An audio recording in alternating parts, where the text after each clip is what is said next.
Throwback to the 4th of August 2022.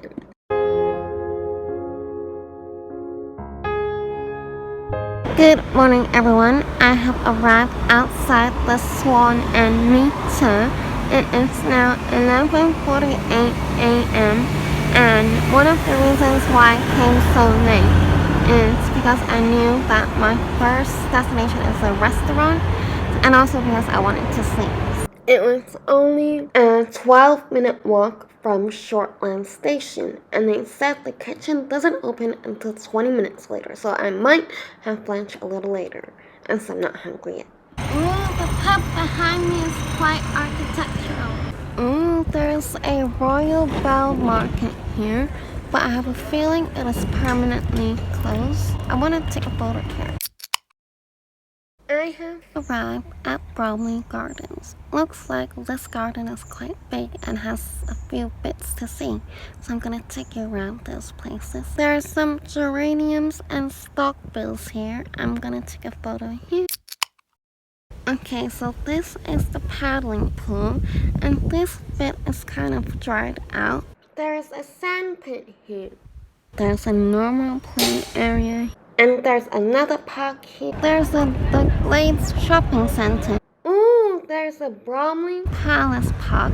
And I'm gonna go inside to ask for a nap. This area is kind of like a NHS workplace area. So there used to be a Palace of Bromley here, but it's not open for the public to visit anymore.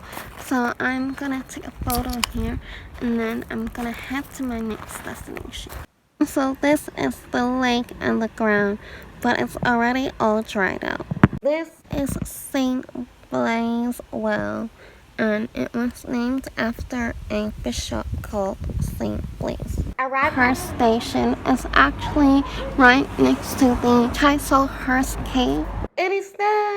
So this is the cheeseburger that I ordered. They recorded a radio show inside the cave.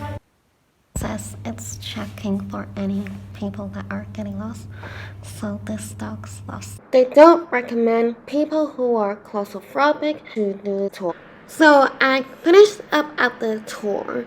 Unfortunately, we weren't allowed to film anything, and I just came to a quiet place to tell you guys about the experience. So I actually really loved the tour guide that we had. His name was Pete. He made the whole experience really storytelling style. And he would change his tone all the way through, and he would tell us lots of scary stories about how, like, there's this pool, and then I think, like, a guy made a promise to the girl and that he wouldn't do anything to her, but he did. And then every time someone walks to the pool, apparently they can see the girl coming out of the pool. And then there's another story where there's a cave, and a girl named Sandy persistently asked the manager if she could cave it because he just did a degree in archaeology and she didn't want to waste it. And the managers over and over again said no, but Sandy would come back over and over again.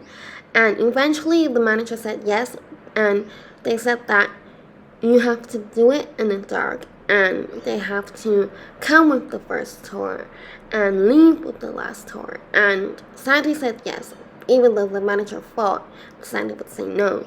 I'm actually really proud of doing this on my own because right at the start of the tour guide was like, people have told him whenever people look behind, they can see armies and soldiers because this used to be a cave for World War II, and there was like dentist, barber, and there was like a stage to perform, so it was really interesting. So if you want to see it, you have to come to see it. There's actually a little museum here, and these are some of the pistols used in the 18th and 19th century.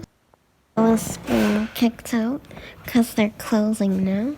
So these are some of the things that I didn't get to read. So I'm now back on the train to London.